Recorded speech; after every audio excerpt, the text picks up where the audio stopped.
মাজারগুলোতে দেখবেন আপনি অনেক অন্যায় কাজ হয়ে যায়, হয় না? আমি তো এরকম এক জায়গায় আসি নামাজ পড়াই, তো সেখানেও আমরা অনেকে দেখি ভুল করে। তা আমি সবাইকে এই কথাটা বলি যে ভাই বলেন তো, যে আল্লাহর এই অলিরা কেন অলি আল্লাহ হইছেন? এক আল্লাহরে মান্যা না অনেক আল্লাহরে মান্যা? এরা কি আমাদের কাছে কোনো নিজেকে সিজদা দেওয়ার শিক্ষা দিয়ে আসছেন, না এক আল্লাহকে সিজদা দিতে শিখাইছেন? ঘুমাই গেল না। অলি আল্লাহরা কয়জনকে সিজদা দিতে শিখাইছেন? এখন যদি কেউ মাজারে গিয়া সিজদা দেয়, সে আরেকজনকে সিজদা দিল, তাহলে এই অলি আল্লাহর শিক্ষার মধ্যে সে আসেনি।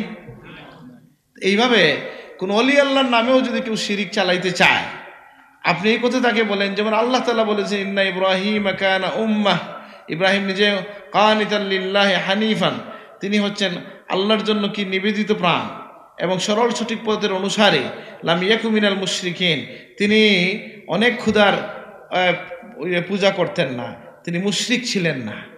তাহলে নবীর নামে বলি, মানে যদি কেউ দাবি করে, অনেক আছে যেমন ওয়াকালাতুল ইয়াহুদ উযাইরুন ইবনুল্লাহ, ইহুদিরা বলে উযাইর হচ্ছে আল্লাহর সন্তান। আর মাসিহরা কি বলে? ওয়াকালাতুল মাসিহ ইবনু, ওয়াকালাতুল নাসারাল মাসিহ ইবনুল্লাহ। আর আমার চাটা হয়, ঘুমটা যাচ্ছে, এর জন্য কথা বলতে হবে, আরো 5-7-10 মিনিট কথা বলবো। যে মাসিহ যারা ঈসা আলাইহিস সালামের অনুসারীরা বলে ঈসা আলাইহিস সালাম হচ্ছেন আল্লাহর পুত্র, তাহলে তারা আল্লাহকে শরীক করলো কিনা? নবীর নাম নিয়েও তারা আল্লাহর সাথে শরীক করে ফেললো। সুতরাং ইব্রাহিম আলাইহিস সালামকে আল্লাহ তাআলা ঘোষণা দিলেন তিনি ছিলেন কেমন? যে কানিতাল লিল্লাহি হানিফান, তিনি ছিলেন বিনয়ী এবং সরল সঠিক পথের অনুসারী, এবং লাম ইয়াকু মিনাল মুশরিকিন, তিনি মুশরিকিনদের অন্তর্ভুক্ত ছিলেন না। সুবহানাল্লাহ। আমাদের এটা সৌভাগ্য হচ্ছে, আমাদের মাযহাবের নাম কি? হানাফি। এটা আমি তামসা করেও বলছি না, আবার অত কোনো জোর দিয়েও বলতেছি না, কিন্তু আমি অনেক জায়গায় দেখি যে এই শব্দটা দেখেন কুরআন কারিমেও আল্লাহ তাআলা শিরকের বিপরীতে এই শব্দটা ব্যবহার করছেন কি না? এই যে তিনি কি ছিলেন? হানিফান, হানিফি ছিলেন, মানে হানাফি আমি বলছি না। হানিফ বলতে কি বোঝায়? যারা সরল সঠিক দিনের অনুসারী, এক আল্লাহে বিশ্বাসী। রাসূলুল্লাহর আগে এরকম কিছু মানুষ ছিলেন, মুওয়াহহিদ ছিলেন, হানিফ ছিলেন। আরেকটা হচ্ছে আল্লাহ নবীর খান হাদিস আমরা পাই যে আহাব্বুদ্দিন ইলাল্লাহি আল হানাফিয়াতুস সামহা, আল্লাহর কাছে সবচেয়ে উত্তম ধর্মের দিকটা হচ্ছে, ধর্মের আচরণ হচ্ছে আল হানাফিয়া আস-সামহা, আল হানিফিয়া আস-সামহা, সরল সঠিক পথের অনুসরণ এবং ক্ষমাশীলতা। সুবহানাল্লাহ। ছাড় দেওয়া, এই কথার অর্থ কি? বলে আজকে যে ফজরের নামাজ মিস হয়ে গেছে, ছাড় দিলেইলাম, হইছেনি? এই ছাড় দেওয়ার অর্থ হইল অন্য মানুষকে ছাড় দেওয়া। এই জন্য সুফিয়ায়ে কেরামের বৈশিষ্ট্য হচ্ছে তারা নিজের ব্যাপারে কঠোর, অন্যের ব্যাপারে উদার। বুঝেন না এই কথাটা? আমি অনেক জায়গায় বলছি, আপনাদেরকে বলতেছি। কালকে মনে পড়ে এক জায়গায় বললাম যে এই ঘটনাটা পড়ে খুব মজা পাইলাম আমি, যে হযরত মারুফ আল কারখি রহমতুল্লাহ আলাইহিরে কিছু লোক বলছিল, ওনার মুরিদানরা বলছেন যে এই যুবকরা যেখানে সাগরের তীরে হাই হুল্লোড় করতেছে, আপনার ইবাদতে জিকিরে ডিস্টার্ব হচ্ছে, আপনি একটা কাজ করেন যে আপনি এদেরকে একটু বদদুয়া করেন। তিনি কি বলছেন যে ঠিক আছে চলো এদের জন্য একটা ব্যবস্থা করি। উনি হাত তুলছেন, হাত তুলে দোয়া কি করছেন? বলছে আল্লাহ আপনি এদেরকে যেভাবে দুনিয়ায় যেভাবে আনন্দিত রাখছেন, আখেরাতে যেভাবে আনন্দিত রাখেন। এটা কি বদদুয়া হয়েছে না দোয়া হয়েছে? আচ্ছা। আর ওনার সাথের যারা, এরা সবাই বিস্মিত হয়ে গেল, বল কি করলেন এটা? আমরা বললাম এদেরকে লানত করবেন, ধ্বংস হয়ে যাবে। তিনি বললেন তোমাদের কোনো ক্ষতি হয় নাই, কিন্তু তাদের লাভ হয়ে যাবে। সুবহানাল্লাহ। যে আল্লাহ যদি এদেরকে জান্নাতি হিসাবে কবুল করেন, জান্নাতে এরা হাসি খুশি করতে হয়, তাহলে দুনিয়ায় এই অহেতুক হাসি খুশি এরা, এটা আল্লাহই ব্যবস্থা করে দিবেন, তাদের মন ঘুরে যাবে, তারা শুদ্ধ হয়ে যাবে। সুবহানাল্লাহ। আর এই ফয়েজটা তিনি কোথা থেকে পাইছেন? বলে এটা পাইছেন আমার নবী থেকে, যে আমার নবীর কাছে আইসা দাউস গোত্রের জন্য বদদুয়া চাওয়া হইল, বলা হলো ইয়া রাসূলুল্লাহ ইন্না দাউসান কাদ আবাত, দাউস গোত্র কি করেছে? আপনাকে অস্বীকার করেছে, দুর্ব্যবহার করেছে আপনার প্রতিনিধির সাথে, এর আর হেদায়েত হবে না, আপনি এদের বিরুদ্ধে বদদুয়া করেন। রাসূলুল্লাহ ফরমাইলেন যে অজুর পানি আনো। নবীজি যখন অজুর পানি দিয়ে অজু করলেন, মুসল্লায় দাঁড়াইলেন, তখন সবাই বললেন হালাকু হালাকু, এরা তো ধ্বংস হয়ে যাবে। নবী যদি বদুয়া করেন এরা কি বাঁচবে? ধ্বংস হয়ে যাবে।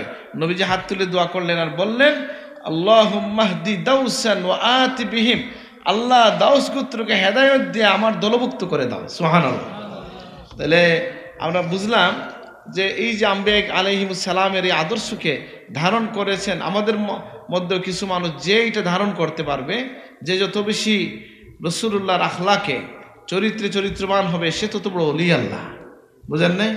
বলুন, কাউকে ছাড় দিতে না পারলে আপনি আশা করবেন না যে আপনাকে আল্লাহ ছাড় দিবেন। ওয়ালিয়াফু ওয়ালিয়াসফাহু ওয়ালা তুহিব্বুনা ইয়াগফিরুল্লাহু লাকুম, তোমরা ছাড় দাও, তোমরা কি করো? মাফ করো। তোমরা কি চাও না আল্লাহ তোমাদেরকে ছাড় দিবেন, মাফ করবেন? সুবহানাল্লাহ। তাইলে ইব্রাহিম আলাইহিস সালামের যে বৈশিষ্ট্য পাইলাম, আমরা সেই বৈশিষ্ট্যগুলো আমরা আমরা মানার চেষ্টা করব। তাকে বলা হচ্ছে কি শাকিরাল লিআনউমি, তিনি আল্লাহর নিয়ামতের শুকরিয়া আদায়কারী। সুবহানাল্লাহ। তাহলে আপনাকে আমাকে আল্লাহ তাআলা নিয়ামত দিয়েছেন কিনা, এই নিয়ামতগুলো আমরা শুকরিয়া আদায় করব, আলহামদুলিল্লাহ বলবো। যে কোনো নেকির কাজের সুযোগ পাইলে, আল্লাহর কোনো নিয়ামত পাইলে আমরা কি বলবো? আলহামদুলিল্লাহ বলবো। বলে আমি তো মনে পড়ে না ইদানিংকালে বড় কোনো কিছু পাইছি। বলে আপনি যে ঘুম থেকে আমি যে জেগে উঠলাম, এটা কি আল্লাহর নিয়ামত না? কোরআন কারিমে এসছে আল্লাহ কাউকে কাউকে ঘুমের মধ্যে কবজা করে নেন, আছে কি না? এই জন্য তো ঘুম থেকে উঠার সময় দোয়া কি? আলহামদুলিল্লাহিল্লাযী আহিয়ানা বাদামা আমাতানা ওয়া ইলাইহিন নুশুর। অর্থ কি? আলহামদুলিল্লাহিল্লাযী আহিয়ানা, সেই আল্লাহর প্রশংসা যিনি আমাদেরকে জীবিত করেছেন, বাদামা আমাতানা, আমাদেরকে মৃত্যু দানের পরে। ঘুমকে হাদিসের ভাষায় ছোট মৃত্যু বলা হয়েছে। বুঝলেন না এই কথাটা? ওয়া ইলাইহিন নুশুর, যদিও আমি উঠছি কিন্তু আবার তার দিকেই আমরা ঘুরে যাব। আলহামদুলিল্লাহ। বোঝেন নাই?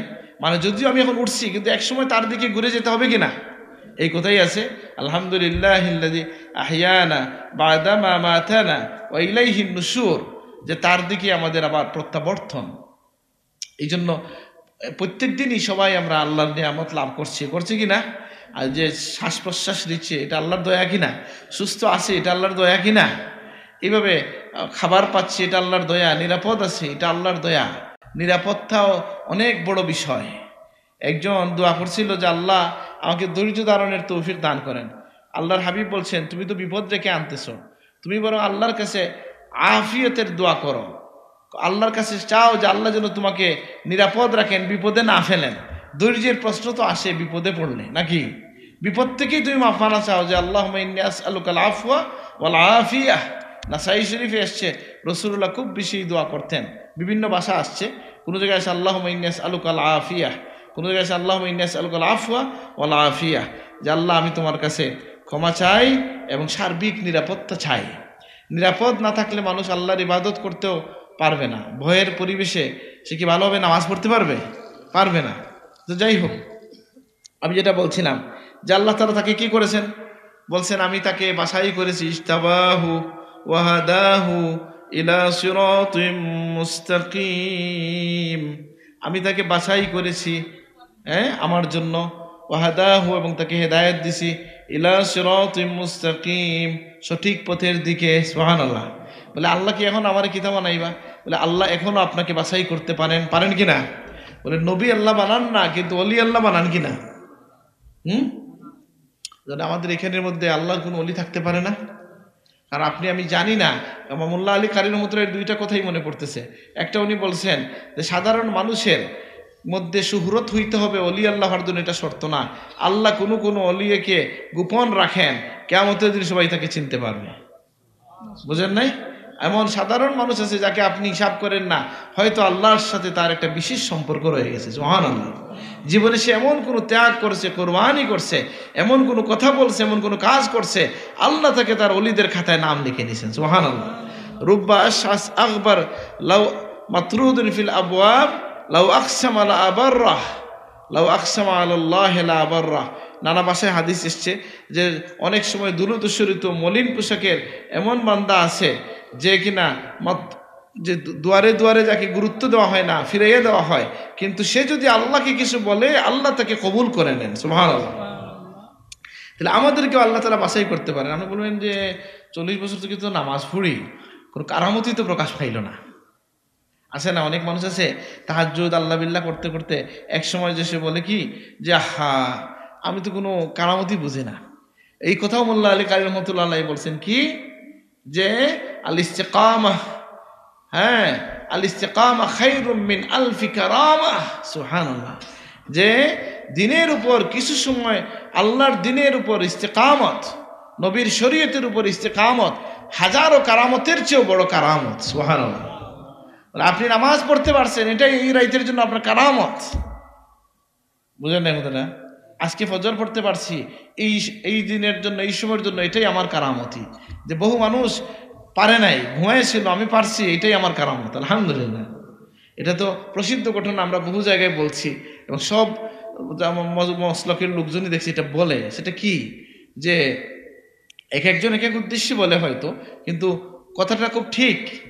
বিভিন্ন আল্লাহর ওলি থেকে বর্ণিত আছে যে 1 মাস আপনার কাছে থাকলাম, আপনাকে আমি কোনো দেখলাম না, কোনো কারামতি আপনার মধ্যে দেখলাম না। সেই বুজুর্গ বললেন যে তুমি কি এই 1 মাসের মধ্যে আল্লাহ রসুলের খেলাফ কোনো কাজ করতে আমাকে দেখছো? সুন্নতের খেলাফ কিছু করতে দেখছো? না। বলে এটাই হচ্ছে আমার কারামত। সুবহানাল্লাহ। বাইজিদ বুস্তামি রহমতুল্লাহ এই কথা বলছেন, কেউ আকাশের উপর যদি কি করে মুসল্লা বিষয়ে নামাজ পড়ে আর পানির উপর দিয়ে হেঁটে যায়, আমাদের কিচ্ছু যায় আসে না। সে যদি নবীর শরীয়ত মানে না, তাহলে আমি তার দিকে ফিরেও তাকাবো না। বুঝেন নাই কথাটা? তা আমাদের অনেক সময় দেখবেন হঠাৎ করে একজন নামাজ বাদ দেওয়া মজ্জুব হয়ে গেছে, সবাই দেখবেন তার পিছনে পিছনে ছুটে। দেখছেন কিনা? আছে না মজ্জুবের পিছনে ছুটা? এটা কি নিয়ম আছে? না। আপনি তাকে ঘৃণা করবেন না যেহেতু তিনি হুশের মধ্যে নাই। আপনি তাকে ভালোবাসতে বা গুরুত্ব দিতে পারবেন না। আপনার ছোট্ট ছেলে মনে করবে এরকম লম্বা দাঁড়িয়ে রাখিয়া আর গোসল টুসল না হইলে দৌড়াদৌড়ি করলে মানুষের পিছিয়ে পিছিয়ে দৌড়াইব। এখন এই সমস্ত সংখ্যা বাইরে যাব। একজন হয়তো অরিজিনাল মজ্জুব ছিল, পরে মজ্জুবের সংখ্যা বাইরে যাইব যেহেতু উনারে খালি মানুষে হাত দিয়ে দেয়। বুঝেন না কথাটা? লোভের কারণে বাইরে যাবে। এই জন্য দিন অত্যন্ত স্পষ্ট এবং স্বচ্ছ এই দিন, সহজ এই দিন, যেখানে কোনো মানে অন্ধকারের কোনো দিক নাই। কেউ মজজুব যদি হয়েও যায়, তিনি মজজুব মানে তিনি মজবুর। তার উপর শরীয়তের যেভাবে মজনুনের উপর, পাগলের উপর যেভাবে হুকুম রহিত হয়ে যায়, ঠিক সেইভাবে মজজুবের উপর থেকে হুকুম রহিত হয়ে যায়, যে যেহেতু তার হুশ জায়গায় নাই। কিন্তু এর মানে এই না যে আপনি তার পিছনে পিছনে ঘুরাইবেন না। এটা আমি বললাম কেন, যে এই ভুল আমাদের সমাজে হয় কি হয় না? একজন যদি একটা লোহার লাঠি লাগায় হাতে রাখে আর চুল লম্বা করে আর লাল কাপড় লাগাই এলায়, তাহলে আপনার এখানে বেশিরভাগ লোকের কাছে সেই বড় পীর হয়ে যাবে। হবে কি না বলেন?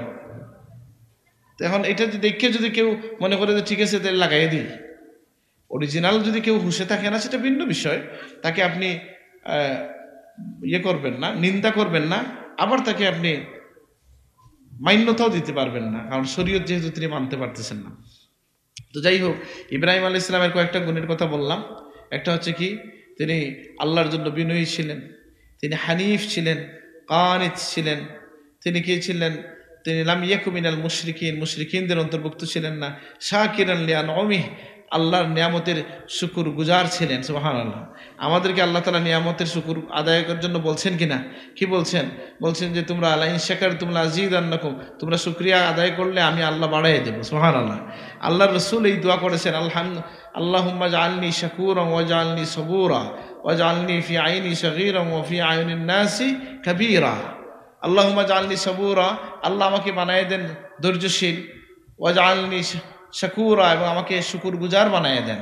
নবীজি এটা দোয়া করেছেন। ওয়া জাআলনি ফি আইনি সগীরা, মানুষের চোখে আমাকে, আমার চোখে আমাকে ছোট বানায় দেন, মানুষের চোখে আমাকে বড় বানায় দেন। সুবহানাল্লাহ। তাহলে বোঝা গেল মানুষের চোখে বড় হওয়া অনেক সময়, এটা আমি হুজুরের কাছ থেকে শুনছি যে মানুষের চোখে বড় হওয়া দোয়া কেন, এটার একটা ব্যাখ্যা হচ্ছে, মানুষ যদি আপনাকে একটা সম্মানের জায়গায় না দেখে, তাহলে আপনার কথা তো শুনবে না, আপনি হেদায়েতের কাজ করতে পারবেন না। একজন মানুষ যদি হেদায়েতের কাজ করতে চায়, তাহলে মানুষের শ্রদ্ধা আশা লাগবে কিনা? তার প্রতি শ্রদ্ধা থাকতে হবে, এই কথাটাই বোঝানো হয়েছে। এখন আল্লাহ তাআলা তাকে কি দিলেন? যে ইজতাবাহু, আল্লাহ বললেন আমি তাকে বাছাই করে নিলাম। ওয়াহাদাহু ইলা সিরাতিম মুস্তাকিম, তাকে আমি সঠিক পথের দিশা দান করলাম। সুবহানাল্লাহ। তাহলে আপনিও যদি তার এই গুণে গুণান্বিত হন, আল্লাহ আপনাকে তার হেদায়েতের উপর সাবিত কদম রাখবেন। আল্লাহ আমাদেরকে তৌফিক দান করেন, আমিন। আর আল্লাহ দুনিয়া তাকে কে দিলেন? ওয়াতাইনাহু ফিদ দুনিয়া হাসানাহ, আমি দুনিয়া তাকে সৌন্দর্যের ব্যবস্থা করে দিলাম। সুবহানাল্লাহ। দুনিয়ার সৌন্দর্যটা কি? বলে দুনিয়ার সৌন্দর্যটা আমরা বেশি বুঝি না আল্লাহ বেশি বুঝেন? হ্যাঁ, এই জন্য এই দোয়া আমরা আল্লাহর কাছে সমঝাই দেই যে রব্বানা কানা, আমার নবীজির বেশি বেশি দোয়া পড়তেন কি? রব্বানা আতিনা ফিদ দুনিয়া হাসানা ওয়া ফিল আখিরাতি হাসানা ওয়া কিনা আযাবান নার, যে দুনিয়ার সৌন্দর্য দান করেন, আখিরাতের সৌন্দর্য দান করেন। আর এই সৌন্দর্য লাভের আমল কি? আমল হচ্ছে আমি যদি দোয়া করি, আমি যদি কানিত হয়ে যাই, আমি যদি বিনয়ী হই, আমি যদি শিরিক থেকে দূরে থাকি, আমি যদি আল্লাহর নিয়ামতের শুকরিয়া আদায় করি, তাহলে আল্লাহ আমাকে তিনি নিজের পক্ষ থেকে বলতেছেন ইব্রাহিম আলাইহিস সালামকে যেটা দিছেন তার গুণ যদি আমার মধ্যে থাকে, তাহলে আমাকে কি সেটা আল্লাহ দিবেন কিনা? সেই দেওয়ার জন্যই আমরা এই গুণে গুণান্বিত হব যে আমরা শুকরিয়া আদায় করব, আমরা আল্লাহর জন্য বিনয়ী হব। এবং আল্লাহ বলতেছে আমি তাকে কি করেছি? আতাইনাহু ফিদ দুনিয়া হাসানাহ, তাকে আমি দুনিয়ার সৌন্দর্য দিয়েছি, ওফিল আখিরাতি হাসানা, এবং আখিরাতের জীবনের জন্য তাকে সৌন্দর্য দিয়েছি। হ্যাঁ, আচ্ছা, তাইলে আমরা তাকে কি দিলাম? আল্লাহ বলতেছেন আমি তাকে দান করেছি ওয়াতাইনাহু ফিদ দুনিয়া হাসানাহ ওয়া ইন্নাহু ফিল আখিরাতি লামিনাস সালিহিন, আর আখিরাতে তিনি সালেহীনদের দলভুক্ত হয়ে যাবেন। সুবহানাল্লাহ। তাইলে সালেহীনদের জন্য দলভুক্ত হওয়ার জন্য আমরা দোয়া করি কি? যে আল্লাহ আমাকে কি করেন? আলহিকনি বিস-সালিহিন, তাওয়াফানা মুসলিমিন ওয়ালহিকনা বিস-সালিহিন। কোরআন শরীফ থেকে নিয়ে আমরা বলি, সবার জন্য যখন বলি, জমার ইয়েতে বলি তাওয়াফানি মুসলিমা ওয়ালহিকনি বিস-সালিহিন, আমাকে তুমি মৃত্যু দান করো মুসলিম হিসাবে, আর সালেহীনদের সাথে আমাকে মিলাইয়া দাও। সুবহানাল্লাহ। তাহলে দলের গুরুত্ব ইসলামে কি আছে?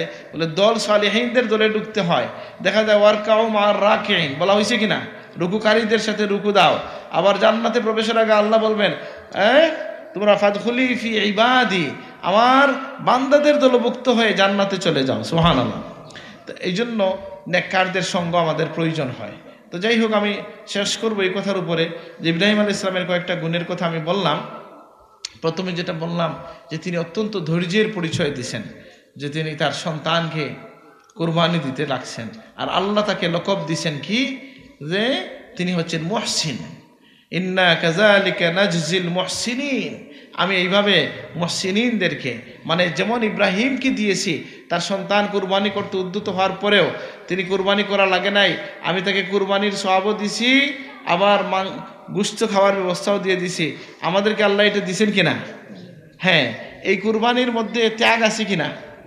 কি ত্যাগ? বলে আমার তো কিছু গেল না, জান গেল তো গরুর। অনেকে বলে না এটা। বলে আচ্ছা কোন চাই? অনেক মানুষ, সাধারণত মানুষ তার সম্পদ রে নিজের জানের চেয়ে বেশি পালা পায়। এটা দেখছেন নি? সম্পদের জন্য মানুষ মারা যায় কিনা? তাইলে সম্পদ যদি যায় তাহলে তো জানের টুকরাই গেছে। বুঝেন না এই কথাটা? আচ্ছা, আবার আল্লাহ তাআলা দয়া করেছেন এই উম্মতকে কি, যে আমরা আবার এই কুরবানির গোশত খেয়ে ফেলি, এবং এখানে সওয়াবও হয়, নিজে গোশত খাই। আল্লাহ বলেন আমার কাছে তোমাদের গোশত পৌঁছে না, লা ইয়ানালুল্লাহু লুহুমুহা ওয়ালা দিমাউহা ওয়ালাকিন ইয়ানালুহু তাকওয়া মিনকুম। আল্লাহর কাছে তার গোশত পৌঁছে না, এখানকার রক্ত পৌঁছে না, বরং তোমাদের মনের গতিটা, তাকওয়াটা আল্লাহর কাছে পৌঁছে যায়। সুবহানাল্লাহ।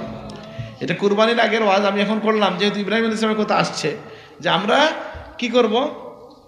ইব্রাহিম আলাইহিস সালামের গুণে গুণান্বিত হব। আল্লাহ আমাদেরকে তৌফিক দান করুন, আমিন। হ্যাঁ, আর বললাম যে এইটা এই একটা আয়াত, আর একটা ইন্না ইব্রাহিম লাওয়াহুন হালিমুন, তিনি হচ্ছেন ইব্রাহিম আওয়াহ ছিলেন। আওয়াহ বাংলাদেশও, সিলেট আওয়াহ কারে কাছে? হ্যাঁ, এখন তো ভাষা ভিন্নতায় দেখেন কত সমস্যা হয়ে যায়। ইন্না ইব্রাহিমা লাহালিমুন আওয়াহুম মুনিব, ইব্রাহিম ছিলেন সহনশীল। আল্লাহ আমাদেরকে এই গুণ দান করুন, আমিন।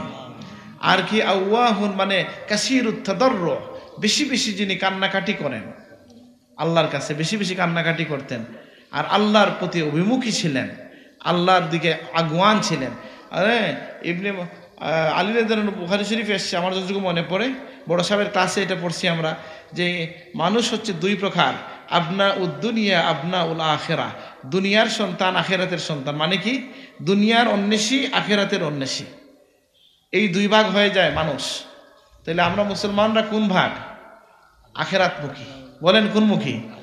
বলে তাইলে আপনি যে ঘর বানাইলেন, আপনি যে জমিন কিনতেছেন, ব্যবসা করতেছেন, বলে হ্যাঁ এটাও আখেরাতের জন্য করতেছি, ব্যবসা করলে টাকা পয়সা বেশি হইলে এখান থেকে আল্লাহর দিনের জন্য খরচ করব, মানুষকে সাহায্য করব, সুতরাং আমার ব্যবসাটাও আখেরাতমুখী হয়ে গেল আলহামদুলিল্লাহ। আমি যদি আমার ঘর বানাই ভালো করে, উদ্দেশ্য হচ্ছে নিজে শান্তিতে থাকবো আর পরবর্তী প্রজন্ম শান্তিতে থাকলে আমার জন্য দোয়া করবে। বুঝেন নাই? কেউ যদি বাবা তার জন্য সম্পদ রেখে যায়, হালাল সম্পদ, মন থেকে দোয়া আসে কিনা? বাবা এটা রেখে গেছেন বলেই তো আমার আব্বা আমাকে একটা গাড়ি দিয়েছেন ধরেন, তো একা একা দোয়া করি মনে মনে যে আমি তো আমার এই চাকরিতে গাড়ি কিনতে পারতাম না, আব্বু গাড়ি দিছেন, তো মনে দোয়া আসে কিনা? এইভাবে এই উদ্দেশ্যে যদি আপনি দিতে পারেন, রাসূলুল্লাহ ফরমাইছেন তোমার পরিবারের জন্য যেটা খরচ করো এটাও তুমি দানের সওয়াব পাবে। সুবহানাল্লাহ। তাহলে আমাদের জীবনের সব কিছু, মুমিনের জীবনের সব কিছু কি, যে সব কিছু হচ্ছে আখেরাতমুখী। হ্যাঁ, এনাবাহ মুমিনের একটা গোল। আরেকটা হচ্ছে কি, আর ইব্রাহিম আলাইহিস সালাম আরেকটা গুণ আল্লাহ বলেছেন ইব্রাহিম আল্লাযী ওয়াফা, ইব্রাহিম অত্যন্ত ওফাদার ছিলেন। সুবহানাল্লাহ। অন্য জায়গায় আল্লাহ বলছেন হাল আতাকা হাদিসুদ দাইফ ইব্রাহিম আল মুকরামিন, আপনার কাছে কি খবর আসছে ইব্রাহিমের সম্মানিত মেহমানদের কথা? মানে ইব্রাহিম আলাইহিস সালামের মেহমানদারির কথা কিভাবে এসেছে? যে ওই যে লম্বা কথা, এটা অনেক লম্বা কাহিনী, আমি শেষ করতে চাই না, বলতে চাইতেছি না, যে লূত আলাইহিস সালামের কওমকে যখন ধ্বংস করতে আসলো এরা, তখন ফেরেশতারা আসলেন। কেন আসলেন? এটার কিছু আমি পড়াশোনা করে বলতেছি আর কিছু শুনে বলতেছি। পড়াশোনাটা কি, কোরআন কারিমে সরাসরি আল্লাহ তাআলা বলেছেন হাল আতাকা হাদিসু দাইফ ইব্রাহিম আল মুকরামিন, যে আপনার কাছে কি এসেছে ইব্রাহিমের সম্মানিত মেহমানদের কথা।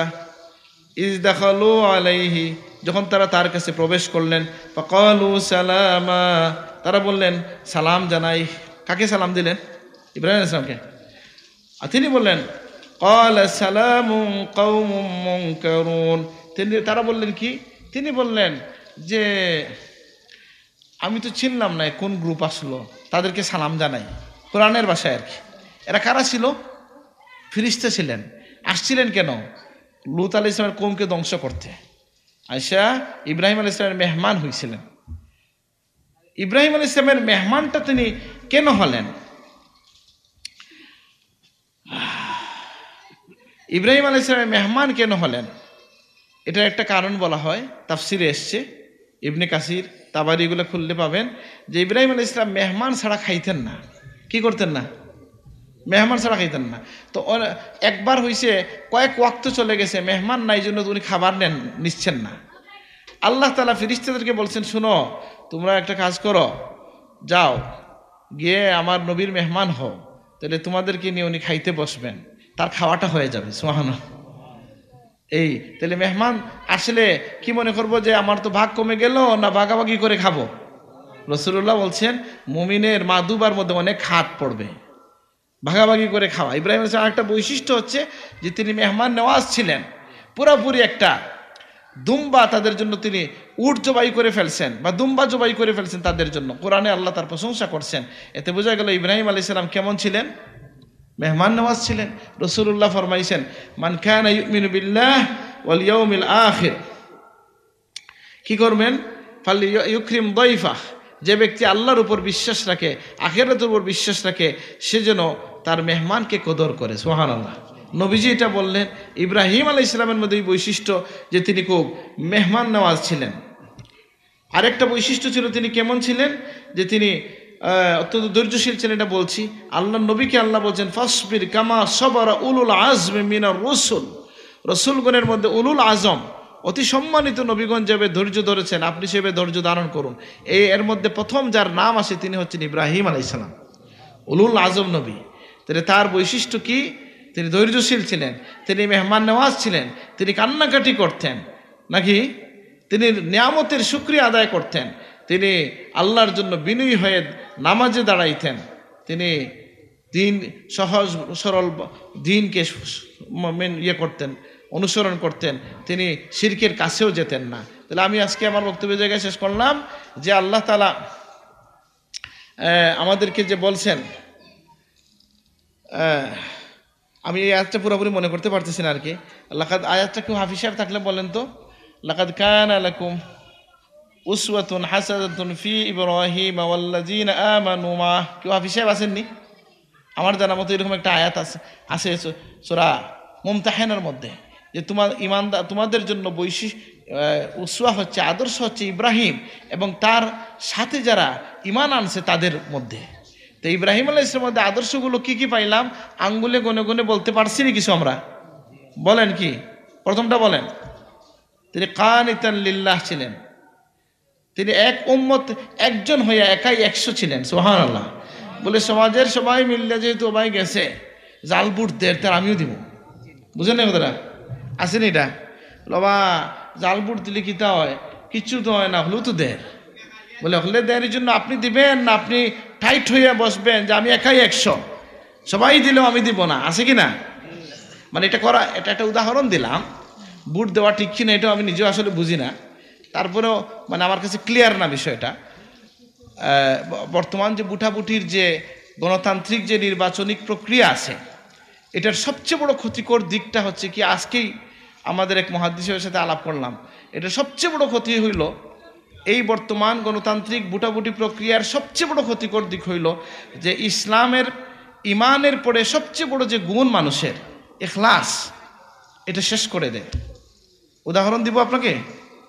যেমন ধরেন, এক মানুষ সারা জীবন দান করে, কাউকে বলে না যা আল্লাহর হস্তে দান করছে, দান করে, কিন্তু সে যদি কোনোদিন বুটে দাঁড়ায় তাহলে আয়সা বলবে, এই যে আপনাদেরকে এতদিন দিছিলাম আমাকে একটা বুট দেন। বলেন এই লোকের আর কোনো এই দানের কোনো সব বাকি থাকবে? শেষ। অথবা আমাদের একজন লোক অভিযোগ করলেন যে আমাদের পরিচিত এক লোক বুটে দাঁড়াইছে, খুব ভালো লোক ছিল, পরে কি হয়েছে যে সে, আচ্ছা ধন্যবাদ, কাদ কানা লাকুম, হ্যাঁ কাদ কানা লাকুম উসওয়াতুন হাসানা। এখানে আবার ভুল করছে, কম্পিউটার খুব ভয়ানক, কম্পিউটার দেখে কোরআন শরীফ, হ্যাঁ 3.5 কম্পিউটার থেকে কোরআন শরীফ পড়া খুব রিস্কে আছে। কোরআন কারিমের একটা বিষয় আপনাদেরকে আমি বলি খুব স্পষ্ট, যে কোরআন কারিমের একটা খত হচ্ছে, এখানে এটা ঠিক আছে যে খত্তে উসমানির বাইরে কোরআন ছাপাকে নিষেধ করা হয়েছে। কারণ আপনি দেখেন, এগুলো আলেমরা বুঝবেন, সাধারণ মানুষকে আমি বলে সময় নষ্ট করতে চাই না। মালিকি ইয়াউমিদ্দিন কোরআন শরীফে কীভাবে লেখা? মিম আলিফ দিয়ে লেখা না মিম লাম কাফ দিয়ে লেখা? এটা বলতে পারবেন না? কি দিয়ে লেখা? মিম লাম কাফ। আপনি যদি বলেন মা লিখু বলে আমি লিখবো, আপনার এটা খুলে দেন আমাকে, মা লিখু বলে আমি লিখবো যদি বলেন, তাইলে কি ভুল হবে? বলে অর্থ তো হইল বা উচ্চারণ তো হইল, হয় নাই। কারণ কি, এই এক মালিকের মধ্যে কতটা কেরাত আছে শুনেন। মালিকি ইয়াউমিদ্দিন, কেরাতে হাফস আমরা পড়ি নাকি? কেরাতে অর্স হচ্ছে মালিকি ইয়াউমিদ্দিন, আরেক কেরাত হচ্ছে মালাকা ইয়াউমিদ্দিন, আরেকটা হচ্ছে মুলকি ইয়াউমিদ্দিন। সুবহানাল্লাহ। এই এক আয়াতের মধ্যে, এক লেখার মধ্যে সব কয়টা পড়া যায়? সুবহানাল্লাহ। আলেমরা, হাফিজ সাহেবরা বুঝছেন না কথাটা? মালিকি, এটা যদি আপনি আলিফ দিয়ে লেখেন তাইলে ওই কেরাতগুলো আর পড়া যাবে না। আর মিম লাম কাফ দিয়ে লেখেন, খাড়া জবর দিয়ে লেখেন, তো মালিকিও চলবে, মালাকে চলবে, মালিকি চলবে, মুলকিও চলবে। সুবহানাল্লাহ। এটাও একটা বিষয়। তো এই যে আয়াতের কথা তিনি বলছেন, এখানে আবার দেখলাম সিন ছেড়ে দিয়েছে, কাদ কানা লাকুম উসওয়াতুন হাসানাতুন ফি ইব্রাহিম ওয়াল্লাযিনা মাআহ। কাদ কানা লাকুম উসওয়াতুন হাসানা, তোমাদের জন্য রয়েছে উসওয়ায়ে হাসানা ফি ইব্রাহিম, ইব্রাহিমের মধ্যে, ওয়াল্লাযিনা মাআহ, তার সাথে যারা ছিলেন তাদের মধ্যে। সুবহানাল্লাহ।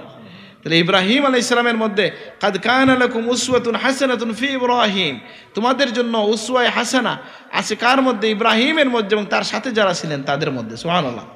আর আমরা ইব্রাহিম আলাইহিস সালামের এই আদর্শের বিষয়গুলো আমরা জানতে পারলাম, যে তিনি আল্লাহর পথে কেমন ছিলেন, কান্নাকাটি করতেন, বিনয়ী ছিলেন, ইবাদত গুজার ছিলেন, শিরিক থেকে দূরে ছিলেন, তিনি মেহমান নওয়াজ ছিলেন, তিনি সাবির ছিলেন, তিনি মুহসিন ছিলেন। সুবহানাল্লাহ।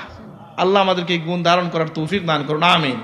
আর আমি যে কথা বলছিলাম যে এটা ঈশা কি ক্ষতি করে, বলে একজন মানুষ যে আমাকে একজন বলল আর কি, যে ধরেন যে জীবনে এখন আর যদি একটা ম্যাচ লাইটও কেউ দেয়, ছবি তুলে ফেসবুকে দেয়, বুঝেন এই কথাটা? এখন যদি কোনো রোগীরে দেখতে যায় ইয়েতে, কোথায় যে আইসিইউতেও আসেন, ওখানে কেউ সেলফি তুলে ছবি দেয়, কেন? যে আমি রুগী দেখতে গেছি। তো এখন আপনি রুগী দেখতে গেছেন মানুষকে বলার জন্য, না 70,000 ফেরেশতার ইস্তেগফার পাওয়ার জন্য? নবী বলছেন কেউ যদি একজন রুগীকে দেখতে বের হয়, আল্লাহর 70,000 ফেরেশতা তার জন্য সকাল থেকে সন্ধ্যা পর্যন্ত ইস্তেগফার করেন, সুবহানাল্লাহ। কিন্তু আপনি যখন এটা উদ্দেশ্য বানাইলেন যে আমার এইটা দেখে লাইক কমেন্ট পড়বা, মানুষটা খুব দরদি বা বুট দেওয়া দরকার, বুঝেন না কথাটা? বলে আচ্ছা, আগে দান করছে অনেক বছর, যখন আইসা বললেন যে আমাকে এই কারণে দেন, আগের সব লা তুবতিলু সাদাকাতিকুম বিল মান্নি ওয়াল আযা, খুঁটা দিয়া কষ্ট দিয়া তোমাদের সদকাকে তোমরা ধ্বংস করো না, আগের সব দান শেষ করে দিল। আর একটা কি, যে এখন যত কাজ ভালো করা হয় সব কাজের মধ্যেই শুধু এটা, যে বুঝেন না কথাটা, মানে ছবি উঠাইয়া কি মানুষকে জানানো যায়, দান খেরাত কি মানুষকে জানানোর জন্য না আল্লাহর জন্য? তো এটা কিসের সমস্যা হইল বলে, ইমানের পরে সবচেয়ে বড় যে গুণ ইখলাস, এটার মধ্যে সমস্যা সৃষ্টি করে। এই জন্য আমরা এই বিষয়টাকে নিরুৎসাহিত করতে চাই, যে আর সব অনেক অসুবিধা আছে। যাই হোক, তো আমি আমার যে কথা বললাম যে হ্যাঁ, এই জন্য আমি এই বক্তব্য লাইফ টাইম করতে বাধা দেই, যে কেউ যদি এখন বুটে দাঁড়ায় দেখলাম আমরা বিরুদ্ধে মাসলা না, এটা ইসলামের বিধান বলছি আমি, বুঝেন এই কথাটা? যে এগুলাকে আমি যে কথাটা বললাম যে কেউ এই কাজ করতে গেলে যে তাকে শো অফ করতে হয় কি না? অথচ নবীজি বলতেছেন ওই মানুষের আল্লাহর আরশের নিচে জায়গা পাবে, ডান হাত কি দিল বাম হাত জানে না, সুবহানাল্লাহ। আল্লাহ আমাদেরকে তৌফিক দান করুন, আমিন। তো আমি শেষ করলাম এই কথার উপরে যে আল্লাহ তাআলা আমাদেরকে তার হাবিবের উম্মত হিসেবে কবুল করেছেন, এবং তার হাবিবের মাধ্যমে কোরআন কারিমে আল্লাহ তাআলা আমাদেরকে যে নির্দেশনাগুলো দিয়েছেন সেগুলোকে যেন আমরা মেনে চলতে পারি। আল্লাহ তুমি তৌফিক দান করো, আমিন। আর আজকে শুধু ইব্রাহিম আলাইহিস সালামের কয়েকটা বৈশিষ্ট্যের কথা বললাম, এক কথাই বারবার বলছি, যদি একটা কথা আমাকে আপনাকে ধরে তাহলে দেখবেন যে আমরা আস্তে আস্তে হেদায়েতের দিকে আসতে পারবো। এই যে বললাম যে কোনো সময় একাই 100 হয়ে যেতে হয় কি না? বলে সবাই করতেছে এই জন্য আমি করব, তাহলে তো ইব্রাহিম আলাইহিস সালাম সবাই শিরিক করছে, উনি কি শিরিক করছেন? একা দাঁড়ায় গেছেন কার সামনে? বলে সমস্ত সমাজের সামনে। নিজের প্রতিপালক যে পালক পিতা বলেন বা নিজের পিতা বলেন, বিভিন্ন বর্ণনায় আসছে, তার বিরুদ্ধে সরাসরি রাজার বিরুদ্ধে তিনি দাঁড়ায় গেছেন, সুবহানাল্লাহ। আও কাল্লাযী হাজ্জা ইব্রাহিমা ফি রাব্বিহি আন আতাহুল্লাহুল মুলক, যে আল্লাহ বলতেছেন যে ইব্রাহিম নমরুদের সাথে কি করেছেন, তার রবের ব্যাপারে সে কি করেছে, তর্কাতর্কি করছে। তিনি বাদশার সামনে দাঁড়ায় গেছেন, সমাজের সামনে দাঁড়ায় গেছেন। এই জন্য অন্যায় যেটা অন্যায়, এটা যদি অনেকেই করে বসে, এর মানে আপনি এটা গায়ে বসায় দিবেন এমন কথা না। সমাজে বিবাহ শাদীতে এমন অনেক বিষয় আছে কি না যে এটা আর আটকানি যায় না, বলে না অনেকে, বলে কেউ আটকাইতে পারে না, আমি আটকাই দেব। আল্লাহ আমাদেরকে তৌফিক দান করুন। এই জন্য হচ্ছে ইন্না ইব্রাহিমা কানা উম্মাহ, ইব্রাহিম একাই 100, আলহামদুলিল্লাহ। আর এটা থেকেই মানুষের ভালো কাজের সূচনা হয়। এটা যদি হয় আমরা একা শক্ত হয়ে দাঁড়াতে পারি, আমরা যদি আল্লাহর ইচ্ছার বিপক্ষে না যাই, আমি যদি বিনয়ী হই, আমি যদি শুকরিয়া আদায়কারী হই, তাহলে আল্লাহ বলতেছেন আমি তাকে বাছাই করেছি। আমি বিশ্বাস করি আল্লাহর খাস বান্দা হিসাবে আল্লাহ আমাদেরকে বাছাই করে নেবেন, এবং আল্লাহ তাকে আমাদেরকে ওয়াহদাহু ইলা সিরাতিল মুস্তাকিম, সঠিক পথের দিশা দান করবেন, সুবহানাল্লাহ। সবাইকে মোবারকবাদ জানিয়ে আমার কথা এখানে শেষ করলাম। আসসালামু আলাইকুম। সাল্লাল্লাহু আলা সাইয়্যিদিনা মাওলানা মুহাম্মদ ওয়া আলা আলিহি ওয়া আসহাবিহি ওয়া সাল্লাম। সাল্লাল্লাহু আলা সাইয়্যিদিনা মাওলানা মুহাম্মদ ওয়া আলা আলিহি ওয়া আসহাবিহি ওয়া সাল্লাম। বালাগাল উলা বিকামালিহি কাশাফাদ দুজা বিজামালিহি হাসুনাত জামিউ খিসালিহি সাল্লু আলাইহি ওয়া আলিহি। আমি আসলে অনেক দূর যাবো, এই জন্য প্রথমে 10 মিনিট কথা বলার জন্য বসছিলাম, কিন্তু এত সুন্দর হয়ে এত মানুষ বসাতে অনেক কথাই বলা হয়ে গেল। আল্লাহ সবাইকে কবুল করেন, আমাদের কথাগুলোর মধ্যে ভুল ত্রুটি আল্লাহ মাফ করে দেন, আমিন। ওয়া মা আলাইনা ইল্লাল বালাগ। সাল্লাল্লাহু আলা সাইয়্যিদিনা ওয়া মাওলানা মুহাম্মদ وعلى آله وأصحابه وسلم. والحبيب الذي ترجى شفاعته لكل هول من الأهوال مقتحم. بلغ العلا بكماله كشف الدجى بجماله حسنت جميع خصاله صلوا عليه وآله. اللهم آمين. اللهم صل على سيدنا محمد وعلى آل سيدنا محمد كما تحب وترضى بأن تصلي عليه. ربنا تقبل منا إنك أنت السميع العليم وتب علينا إنك أنت التواب الرحيم. ربنا ظلمنا أنفسنا وإن لم تغفر لنا وترحمنا لنكونن من الخاسرين. رب اغفر لي ولوالدي وللمؤمنين يوم يقوم الحساب. رب ارحمهما كما ربياني صغيرا. আল্লাহ আজকে মাহফিল কবুল ফরমাও, জিন্দগির तमाम খতা কসুরি মাফ ফরমাও। আল্লাহ আমাদেরকে আমাদের আব্বা আম্মাকে মাফ করে দেন। রব্বির হামহুমা কামা রব্বায়ানি সগীরা। রব্বির হামহুমা কামা রব্বায়ানি সগীরা। তাদেরকে সন্তান সুসন্তান হিসেবে কবুল করে নেন। আল্লাহ আজকের এই মাহফিলকে আপনি কবুল করে নেন। এই মাহফিল যারা আয়োজন করছেন তাদের সবাইকে কবুল করে নেন। আল্লাহ আপনার হাবিবের তামাম উম্মতে মরহুমাকে মাফ করে দেন। জিন্দা উম্মতকে ইজ্জতের জিন্দগি নসিব করে দেন। ইয়া আল্লাহ খাস করে গাজ্জার মুসলমানকে সাহায্য করেন। আল্লাহ গাজ্জার মুজাহিদিনদেরকে সাহায্য করেন। আল্লাহ কিয়ামতের মায়াল দিনে আপনার হাবিবের কিনারায় আমাদেরকে জায়গা দিয়েন। আপনার হাবিবের উপরিসে আপনার হাবিবের ভিজে ভিজে ফুলসিরাত পার করে দিয়েন। অন্ধকার কবরে আমাদেরকে আপনার দয়ার চাদর দিয়ে ডেকে রাখেন। আল্লাহ আজকের এই মাহফিল যারা আয়োজন করছেন, সাহায্য সহযোগিতা করছেন, সবাইকে কবুল করে নেন। আমাদের যার মনে যেন এক মাকসুদ আছে পুরা করে নেন। আল্লাহ আমাদের মধ্যে যারা অসুস্থ শিফা নসিব করে দেন। যারা অভাবগ্রস্ত অভাব দূর করে দেন। যারা ঋণগ্রস্ত আছে ঋণ আদায় করার তৌফিক দান করেন। সুবহান রাব্বিকা রাব্বিল ইজ্জাতি আম্মা ইয়াসিফুন ওয়া সালামুন আলাল মুরসালিন ওয়ালহামদুলিল্লাহি রাব্বিল আলামিন। আমিন।